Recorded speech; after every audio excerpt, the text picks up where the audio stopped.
like to be heard? Before that happens, may I respond briefly? You may. And the reason I'm asking is come on up. Is not to review my case. I'm not going to talk about any of the facts. You heard a full trial. But one of the challenges with references to the pre-sentence report is that document is not public. At first, this sounds like a normal sentencing hearing. But within minutes, the courtroom turns deeply emotional because this judge isn't just deciding punishment. He's weighing remorse itself. And as you know, Ms. Sunwell made a statement in that document. She didn't call this a mistake. She didn't focus only on herself. And I think it's important that I speak to that. And she said, I'm extremely ashamed to admit I actually encouraged her to end her life. But for the role I played, Casey might still be alive today. I will also have to live with the pain that my role caused in Casey's death and that it caused her life, especially her sister Kylie and Uncle Mark. And I violated my role as a citizen when I lied in the investigation. So I just want to make public that his position, so I want to point out in the pre-sentence report is created, it does reference recommendations, but the guideline matrix in this is prison. So that is unremarkable that pre-sentence report recommends prison. That would be the presumption. And there is an opportunity specifically for APP to present an argument as to why they're making a certain recommendation, whether they're aggravating and mitigating factors, and they did not mention anything that you just heard from the state. It simply was a matrix recommendation. So I want to speak to that. I want otherwise to respond. I respected what you have set up as the order of communication and representations to the court. So there could be reference to that document that I asked to do that. I think Sunwell does want to speak. Thank you. Sunwell. Thank you, Your Honor. I'm grateful for this opportunity. In open court to apologize, especially to Casey's family for what happened. As I said in my statement, if it wasn't for my role, Casey likely would still be alive. She was loved by so many, I think even more than she realized. Friends, family, co-workers, associates. The defense attorney makes a strategic move. He avoids re-arguing the trial and shifts focus toward character, accountability, and rehabilitation. In sentencing, that can matter just as much as guilt. And that her death hurt a lot of people. My role hurt a lot of people. And that includes my family and my son as well, of course. But whether I believed that she was suffering so immensely or not, encouraging her and supporting her in committing suicide was morally wrong, and I'm so sorry. I know these are just words and they can't bring her back, but I am truly so sorry for the role that I played in her death. I wish I could take it back. I'm just so sorry.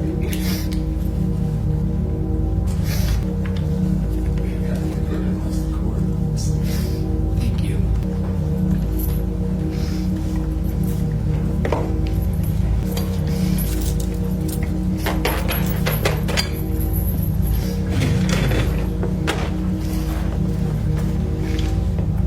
This matter does come before the court for purposes of sentencing. And again, referencing all the parties who have submitted statements, and to everyone involved, the gravity of the decision that I have to make in something like this is not lost on me. And the effects on all involved are just profoundly immense. talk a little bit about what I've read in some of the statements and what is contained in the pre-sentence report. First off, I want to single out a statement that Mr. Williams did from Casey's uncle, Mr. Farnsworth. He testified at trial. He was on the stand for quite a bit, and he was very familiar with the situation and lived in the same house with Casey. Mr. Farnsworth, I want to tell you, I appreciate your understanding of our system and how it works. And in particular, I appreciate the empathy you've shown toward Miss Sunwall's family. Then, the defendant speaks directly to the court, not denying responsibility entirely, but admitting she encouraged someone who was already suffering. And suddenly, the courtroom atmosphere changes.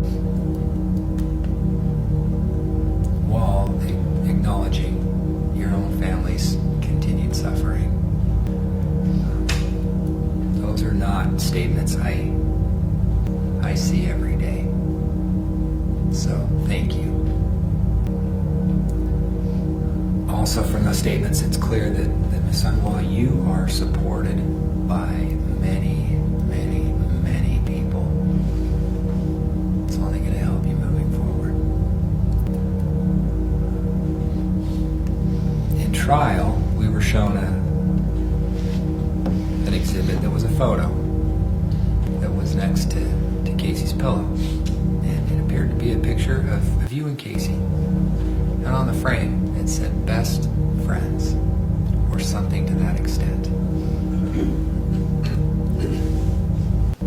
I'm not sure how a person gets to the point that you did with your best friend. From the evidence in trial, it really appeared to be an extremely dysfunctional relationship. And in reading the countless texts with talk of death and life insurance and suicide, and many of those texts that you received from Casey, being a trained nurse, even in context, would be just considered unbelievable. I want to talk now about something I also don't see that often in this courtroom, in this kind of setting. In every pre-sentence report that's prepared, the defendant is given a chance to write a statement. And Ms. Sunwall, I want to read some of yours so everybody can hear. And your attorney's already alluded to or read some of those statements. But I want to read some of your statements. You specifically wrote, "Because I believe she was suffering so immensely, I did not discourage her from ending her own life. In fact, I am extremely ashamed to admit that I actually encouraged her to end her life. I've spent countless hours pondering on how I could have allowed myself to lose sight of my own beliefs, how I allowed myself to stray so far from the very core of my being, my principles, my character. But for the role I played, Casey might still be alive today.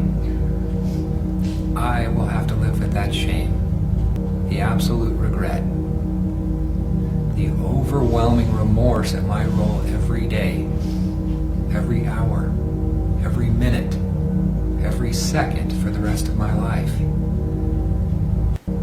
Even more than that, I will also have to live with the pain that my role in Casey's death caused all the people in her life."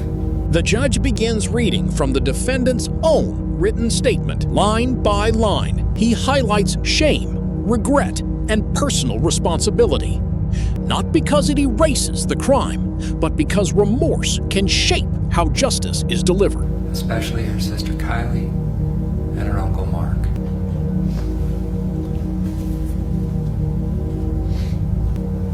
Ms. Sunwall, I appreciate your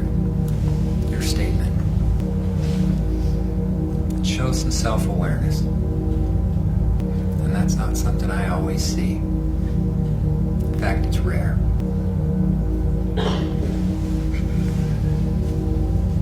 Hopefully, this statement will help you in the future moving forward and help Casey's family moving forward. Up to the point of Casey's death, from what I've read, you appeared to live a life of service to others. Dedicated service to others. And in your statement, you indicated you don't know how you lost sight of that. And that is extremely sad and unfortunate.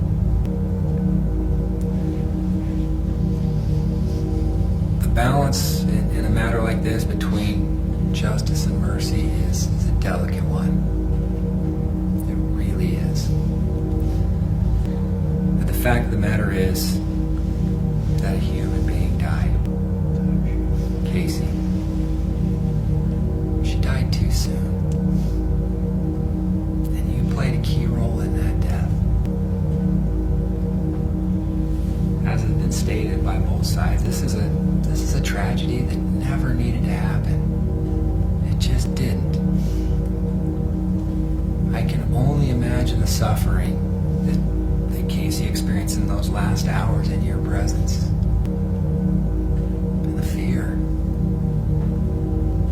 And those last hours that she experienced in the hospital. And Casey experienced these due in large part to your individual actions. It was a choice that you made. I truly wish the best for Casey's family. I ache for what you have been through and what you will go through. Ms. Sunwell, I also hope you and your family can find your way through this. Because unlike Casey, you still get to live your life. And I truly hope you make the most of it. I really, really do. As I said before, the impact on Ms. Sunwell, you and your family, and Ms. Terry's family are just incalculable. Then comes the judge's hardest point. A human being died, and despite the empathy shown in court, prison is still warranted. This becomes a balancing act between mercy and accountability. As for sentencing, I have had a chance to review the pre-sentence report as prepared by AP&P. I will note for the recommendation that is provided by AP&P is one for imprisonment. And based upon the information and evidence before the court, that is what I am going to order. As to the count of manslaughter, a second-degree felony, I will sentence you to a term in the Utah State Prison of 1 to 15 years. As to the count of obstruction of justice, a third-degree felony, I will sentence you to a term in the Utah State Prison of 0 to 5 years. Based upon the circumstances and facts before the court, having been through viewed the evidence in trial and reviewed the pre-sentence report, I am going to order that those counts will each run concurrent to each other. I will also make a recommendation to the board that you be given credit for time served, but ultimately that's going to be up to the board. All I can do is make a recommendation. It will also be up to the board to make the determination of how much time you actually have to serve. I don't get to make that decision either. I can only impose the maximum and the board takes it from there. But this is a case where prison is warranted based upon the facts and circumstances before the court. Ms. Sunwell, I want to tell you that your story doesn't end here. You're going to get out of prison, and you're going to live your life. And you will get to decide how 30 days to contest this sentence. I would ask that you consult with your attorney that you have, and if you have any questions. state has requested a hearing regarding restitution. Counsel, how much time do we need? Probably just a few weeks. Did you say how many weeks? Just a few weeks, or whatever is convenient for Mr. Lynn's schedule. And Your Honor, I wonder, whatever we set, whether the court would be agreeable to striking the hearing if the parties indicate to the court that there's no disagreement. Of course. If we have a signed stipulation. From what I've seen, I don't think there's going to be, but I don't know. Anyway, Are we okay to do it via WebEx? it's my second request. The state's fine with How about June 1st at 1 o'clock via WebEx? that. That works for the state. Yes, Your Honor. I will also go ahead and sign it was a continuous protective order, Ms. Hunt, that was filed. Yes. Continuous protective order. Counsel, anything else we need to cover? Not from the state, thank you. No, thank you, Your Honor. All right, I do want to thank everybody who's been involved in this process. It is not an easy one, and again, these decisions I do not take lightly. Appreciate everybody being here.